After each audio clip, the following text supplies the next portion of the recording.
2 hours ago, the White House signed a national security directive that sent shockwaves through every intelligence agency on the planet.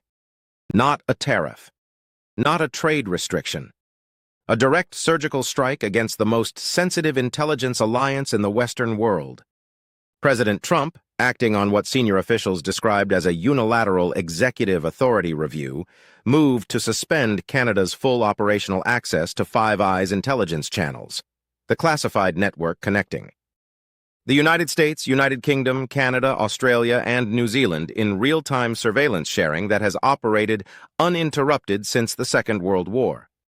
This is not a diplomatic disagreement. This is not a negotiating tactic.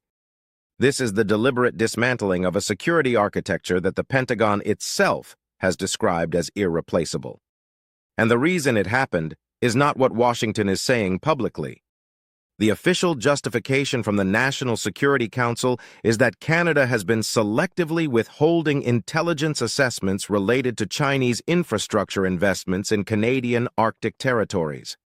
The real reason, and 3 senior intelligence sources have confirmed this to major financial outlets, is that Mark Carney refused to grant American defense contractors preferential access to Canadian rare earth extraction licenses in the country's northern territories.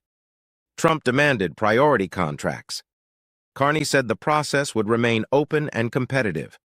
And within 72 hours, a directive that took 80 years to build was suspended with a single signature. The directive has 3 operational components, each more consequential than the last. First, Canada's Communications Security Establishment, the CSE, is immediately removed from Joint Signals Intelligence operations under the UK-USA agreement. The CSE operates 17 listening stations across Canada's Arctic corridor, monitoring Russian and Chinese communications across the polar route, which is the shortest flight path between Asia, Europe, and North America. Every intercept, every signal, every early warning from those stations, gone from American feeds overnight.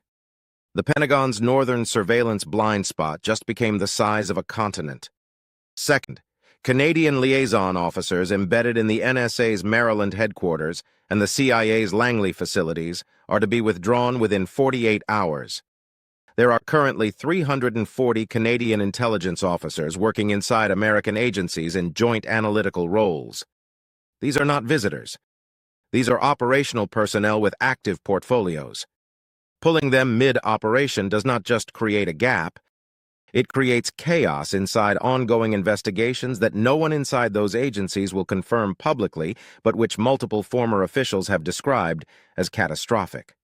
Third, and this is the element that made military commanders go pale, Canada's role inside NORAD, the North American Aerospace Defense Command, is placed under what the directive calls an operational review. NORAD has been a joint Canadian-American command since 1958. The Canadian general currently serving as NORAD's deputy commander woke up this morning to find that his security clearances are under re-evaluation. The command that protects American airspace from incoming ballistic threats now has a hole in its leadership structure, and that hole faces north, directly toward the Arctic routes used by Russian hypersonic delivery systems. But this is where the miscalculation begins to reveal itself. The White House war-gamed this. They modeled the scenario. They had economists, they had strategists, they had political advisors working through what Canada would do when the directive landed. And every model they built started from the same assumption. Canada needs American intelligence more than America needs Canadian intelligence. On paper, that logic is defensible.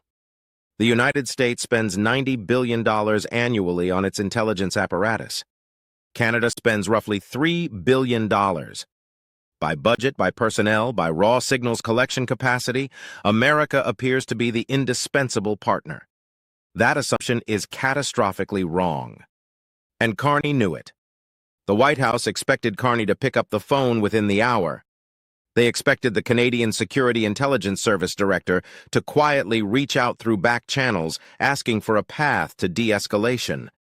They expected Canadian business leaders, defense contractors, resource companies, technology firms with American partnerships, to flood Ottawa with calls demanding that the Prime Minister find a way to restore the relationship before Monday morning's markets opened. They expected, in the words of one senior NSC official who spoke on background, compliance packaged as cooperation. What they got was something they had not modeled. 45 minutes after the directive became public, Mark Carney walked into an emergency session of the House of Commons. He carried no notes. He stood at the podium for 38 seconds in complete silence before speaking. When he did, the first sentence stopped the chamber cold. Canada has not been caught unprepared. Canada has been waiting. What followed was not a speech. It was the activation of a plan. The first countermeasure Carney announced, Canada is immediately rerouting all intelligence sharing through bilateral channels with the United Kingdom, Australia, and New Zealand, bypassing Washington entirely.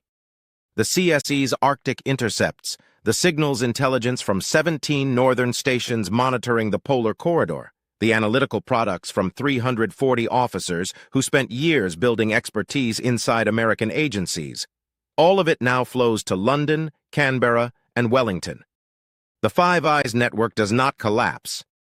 It simply operates around one node, and that node is Washington. Carney said it plainly. If the United States chooses to remove itself from the architecture of Western intelligence cooperation, the architecture will continue without it. The second countermeasure was the one that made the room go silent. Canada is immediately suspending all cooperation with NORAD's ballistic missile early warning systems until the deputy commander's clearances are restored and the operational review is rescinded. Not withdrawing from NORAD. Not dissolving the treaty. Simply refusing to staff the joint command positions until the command is restored to full operational integrity. The distinction is legally precise and operationally devastating.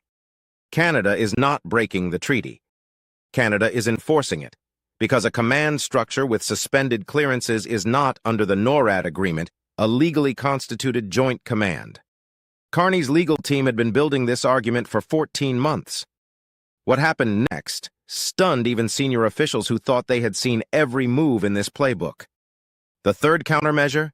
Canada is filing a formal complaint with the International Court of Justice under the principle of good faith treaty obligations, arguing that unilateral suspension of the UK-USA agreement violates 46 bilateral instruments signed between 1946 and 2023.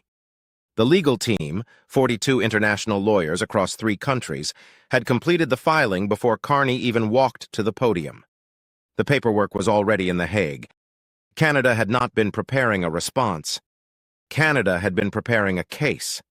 The fourth countermeasure is the one Washington had not considered possible.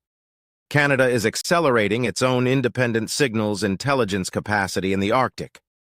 3 new CSE monitoring facilities, already funded, already under construction, locations classified, will be operational within 18 months. The contracts were signed. The personnel were already being trained. Canada had looked at this moment coming and decided not to wait for American permission to protect its own sovereignty over its own territory. Carney closed the 4 announcements with a sentence that has already circulated through every diplomatic channel on Earth. Canada did not build its intelligence architecture to serve American interests. Canada built it to protect Canadian sovereignty. Those 2 things were compatible for 80 years. If they are no longer compatible, Canada will protect what it has always protected. The chamber gave him a standing ovation that lasted 4 minutes. Now consider what the Pentagon woke up to this morning.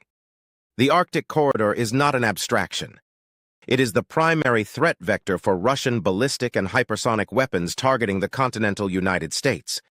The Canadian Arctic provides radar coverage, signals interception, and early warning capability that American ground-based systems cannot replicate from American soil. The geometry of the Earth makes the Canadian North irreplaceable. To get line-of-sight radar coverage of the polar approach routes, you need stations in northern Canada. There is no technical workaround. There is no satellite substitute that provides the same combination of persistence, resolution, and response time. The Pentagon's own Arctic strategy document, published in 2024, identified Canada as the single most critical partner in maintaining awareness of the polar threat environment. Not the UK, not Australia, not any NATO ally. Canada. Because Canada is there geographically in a way no other ally can replicate. And now those 17 listening stations are feeding London and Canberra instead of Fort Meade. American defense analysts have begun to describe the gap in terms that were previously reserved for catastrophic equipment failures. One former NSA deputy director, speaking publicly for the first time in a decade, described the Arctic intelligence void as the most significant self-inflicted damage to American national security since the Church Committee hearings. That is not a foreign government speaking. That is the American intelligence community confronting what its own president just did. The business reaction inside America's defense sector arrived within hours, and it was unambiguous. Lockheed Martin's government relations team issued a private brief to congressional offices, warning that the suspension of Canadian intelligence cooperation directly affects 14 active defense programs that depend on joint threat assessments. Raytheon's supply chain analysis team identified 63 components in current missile programs sourced from Canadian defense manufacturers, components that are now subject to the same procurement review Canada has applied to all American federal contracts. Boeing's defense division flagged that Canadian aerospace engineers are embedded in 7 active development programs and that withdrawing their security access mid-program creates contractual liability exposure exceeding $4 billion. These are American defense companies telling their own government that the directive doesn't weaken Canada's defense posture. It weakens America's. The Chamber of Commerce released a statement calling the Intelligence Directive the most consequential executive action affecting American commercial interests since the post-9/11 security apparatus overhaul. The National Security Innovation Network, a Pentagon-linked technology consortium, privately circulated analysis projecting that the Arctic intelligence gap will require a minimum of $34 billion in new American satellite and ground-based infrastructure to partially compensate. Partially, not fully. The geometry of the problem does not have a budget solution. Congressional reaction fractured along lines that had nothing to do with party. Republican senators from Alaska, whose state shares the longest border with Canada's intelligence infrastructure zones, demanded emergency briefings. The Senate Armed Services Committee chair, a Republican, announced hearings. The chairman of the House Intelligence Committee, also a Republican, described the directive as requiring, quote, immediate and thorough review. These are not opposition voices. These are the institutional custodians of American national security telling their own president that he just made it harder to defend the country. The international response made the White House's position progressively more untenable with each passing hour. The United Kingdom's Foreign Secretary issued a statement within 90 minutes of Carney's address.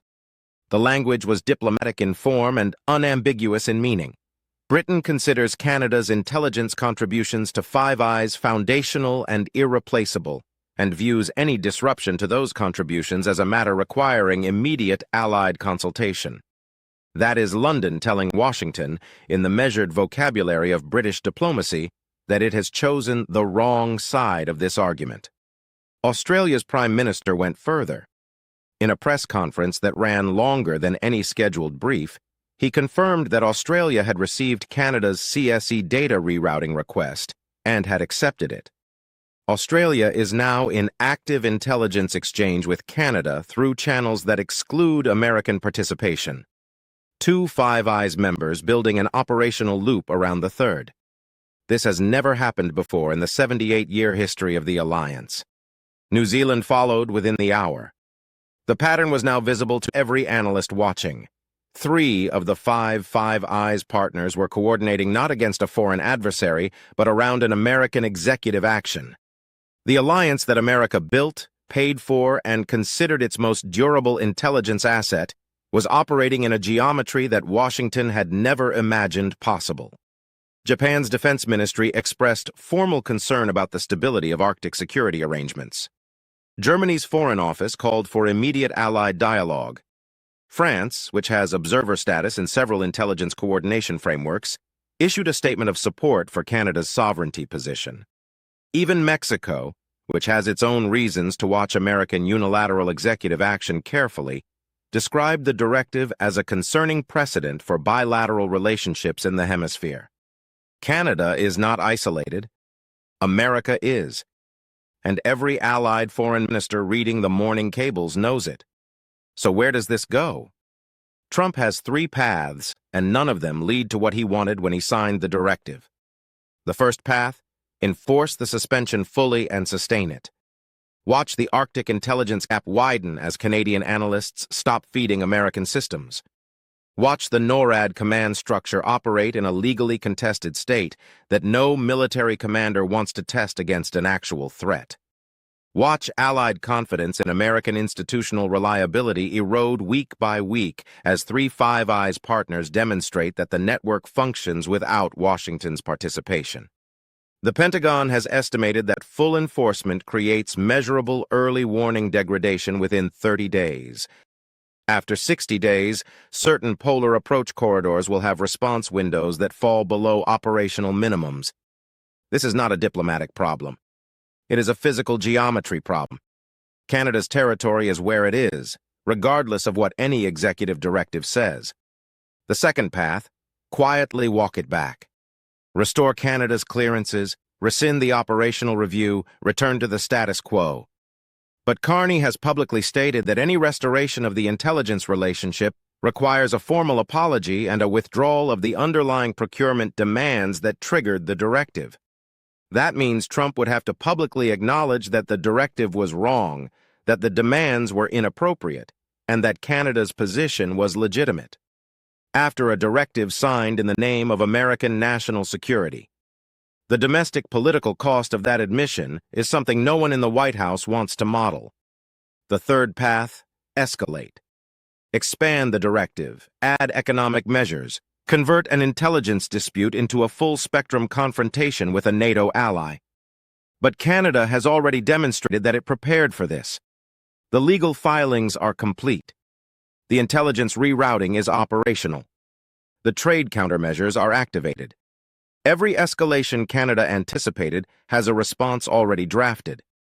And every escalation pushes the UK, Australia, and New Zealand further toward the conclusion that American reliability as a partner is a variable, not a constant, which is the one conclusion that does more damage to American global power than any rival nation has managed in decades. 2 hours ago, the White House thought it was applying leverage against a country that had nowhere to go. 2 hours later, the Pentagon is looking at an Arctic corridor it can no longer fully see. The NSA is processing the departure of 340 Canadian officers mid-operation. The NORAD command is legally constituted on paper and operationally incomplete in practice. 3 of America's 4 closest intelligence allies are actively coordinating around the directive rather than supporting it. Trump wanted to prove that America's security umbrella was a tool of leverage.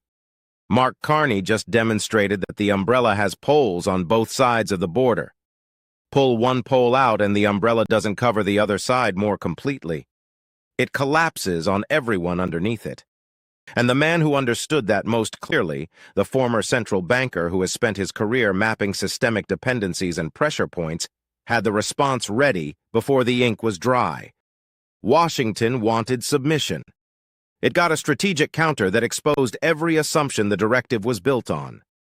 Washington wanted to demonstrate that America's security apparatus gives it unconditional leverage over its neighbors.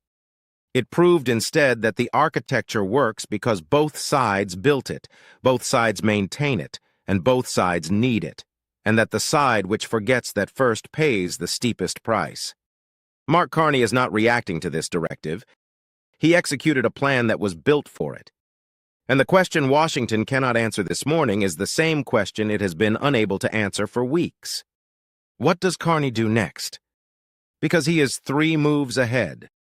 And for the first time in a very long time, the most powerful intelligence apparatus on Earth is looking north and finding that the view has changed.